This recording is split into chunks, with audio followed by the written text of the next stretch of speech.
Florence, Colorado. Florence, Colorado. Yeah, I got transferred to Florence, Colorado. That was a camp too? That was a camp. Florence, Colorado is also a complex. So you got the camp, Florence, Colorado camp. You got the low, you got the medium, you got the I think the USP, if I remember correctly, and then you have the ADX. That's where Chapo's at. That's where Chapo's at. And I happened to get the job at the ADX, and I ended up being the #1 cook in the kitchen at the ADX. Oh, I used to cook for Chapo, for Larry Hoover, for. sure, I'm really whooping the work. I was really during chicken day. Yeah. Like chicken day, like I'll get the chickens out the ovens and put them on the table, and I will tell everybody on the line that's serving them. I'll be like, hey homie, hey paisa, put 2 chickens. Hey, pole dos pollos, put 2 chickens. You got Chapo here. You know, That's right. hey brother, you got Larry Hoover here. Put 2 chickens. Like, hey homie, you got Nice. so and so here. Yeah. You got the homie so and so. Like, make sure you put 2 chickens. As a matter of fact, put 3. You know, that's the homie. Yeah. You know, stuff like that. So I was, I ran the kitchen because I was the head number cook, one, yeah. the #1 cook. So I ran the kitchen. I remember I had a lot of admiration. I still do, but I admired Larry Hoover a lot, and because when I got indicted, the song was big by Rick Ross. Whipping work. Yeah, I think I'm Hallelujah. Larry Hoover, Yep. right? So when I'm at the ADX, I find out he's there. I'm like, I just want to give him my respect. Of course. Send him a kite, you know? So I wrote a little kite, put it in the tray. I already knew, the homie already knew. It was for him. It was for him. He got it. It's ADX, so you don't know if they're actually going to get it or not. You don't even know if they're going to respond or not. I said on the kite, I said, hey, Larry Hoover, my respects. I'm a homie. You know, I'm a Southsider, but my respects. You know, you're a legend. You know, mad props to you. My respects. You know, you ever tired of a magazine or anything, you know, shoot them my way or whatever. But it was mainly shooting them respects. Of course.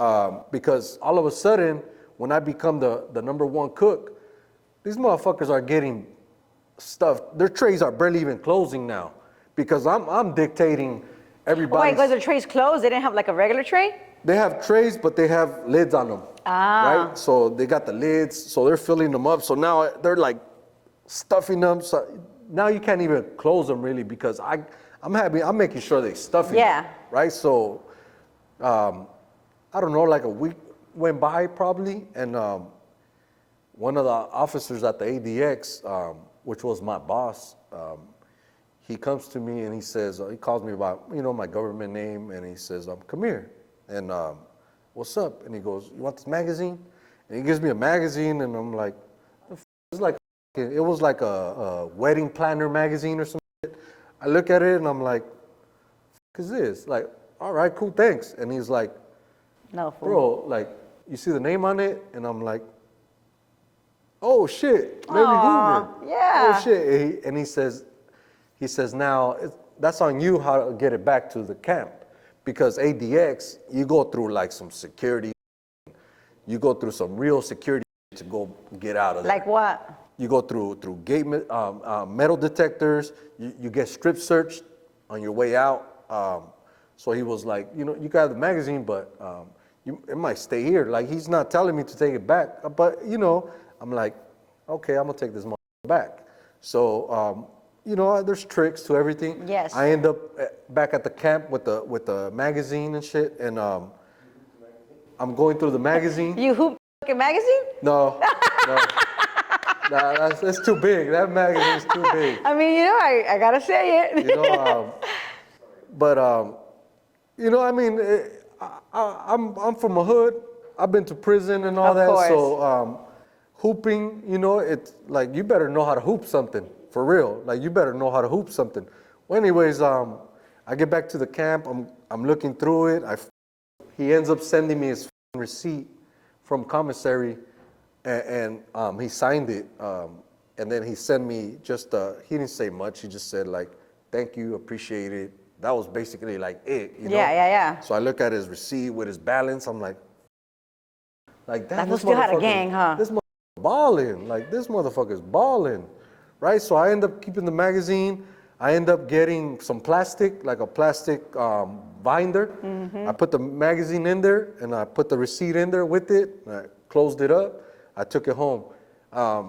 There was a white boy that comes back one time from the ADX, but he worked commissary. Oh. He comes back, and he goes, "Hey, check this out, dog." And I'm like, "What's up, bro?" And he says, "Look." And he shows me the receipt, and I grab it, and I'm like, "What the fuck? You got Chapo's fucking receipt, bro? Like, bro, let me have it." And he says, "Nah, bro, I'm keeping it." I was like, "Bro, you're white. Like, you're a wood. Like, It's Chapo." And he was like, "Yeah, bro, but it's Chapo." I'm like, "Bro, like, let me have it, bro. Let me have it.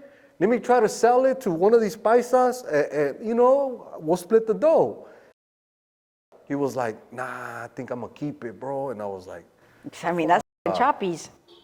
"That was Chapo, yeah, that was Chapo, yeah, that was Chapo, yeah." I remember when they brought him in. Were you already up there? I was already there. Tell us a little bit about I that. was already there. They locked everything down, the whole complex. And Because what year was this? This was 2019. Oh, yeah. 2019. Yeah. They shut down the whole complex, and I'm at the camp.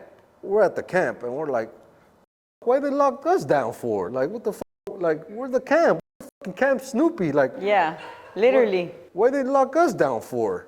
And they said, "Oh, they're bringing somebody. Everybody lock it down, whatever." And I'm like, "What?" So then, we could see out the windows and shit, and you see an armored truck, you see news vans outside the complex, posted with the cameras out and everything, and you see a fucking helicopter, and then you see like a van with all these vehicles following it, and then they go in, and then we catch, "Oh, that's Chapo." Fucking Chapo, man. Like, damn, you're in Colorado, and they're still doing all this shit. You like, damn. Fuck. I mean, Chapo's the man, no matter what. Chapo was a man. Chapo was a man. So he got there, and once he got to the ADX, man, you had all the paisas want to go get a job at the ADX now. Yeah, now they want to go get a job at the ADX. Yeah, first, before Chapo was there, all the paisas like, "Man, fuck that. I ain't going through that strip searching every day." But me, I was like, I love to eat. I work out, so I love to eat. I gotta eat. Yeah. I love to make my own food. I can cook, so it's a no-brainer for me. I'm at the ADX for sure. Yeah. So yeah, I try to reach out to him, but I never got a response from him. But at the time, he didn't even know what a kite was. He probably, "What the fuck is this?" Yeah. But it's from the people that take the trays to the cells, and I actually did it about 2 times, where I took the food cart down, and it's the hallways. When they say ADX is like the cells are like underground, they really are underground, like literally.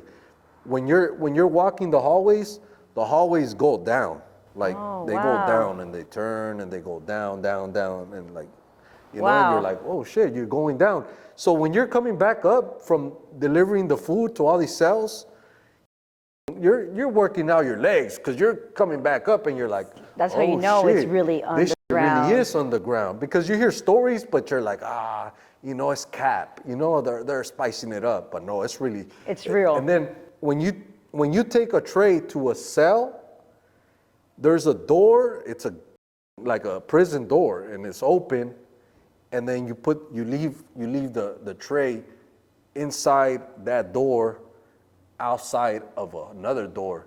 So there's 2 doors per cell, 2 big old prison doors. So every cell is inside of a cell, basically. Wow. Yeah, every cell is basically inside, and I seen that myself. Like, I witnessed that. Like, I seen that. So I know for a fact. Like, I knew for a fact he was going through it. Plus the officers, they talk. And I was low custody, so they talk to me more openly. And they told me, they would tell me, like they would tell us, And they would tell me, especially because, you know, you're a cook, they talk to you a lot more. So yeah, Chapo's going through it, you know, he cries a lot. Pobre. He doesn't know how to fill out his commissary slip because he didn't know no English. He don't know no English. He's really a paisa. Yeah. He don't know no English, so he was like, he would miss store all the time. They would send the money, and he found out that restitution, he owes like, what, $3 billion of restitution or something like that. And if he gets $1,000 in his books, they're taking like 75% of it. So he's left with like $300 out of like 1,000. It's crazy. He goes through it. He's definitely going through it. He's definitely going through it. Yeah. Free Chapo, guys. Yeah, free Chapo. Yeah.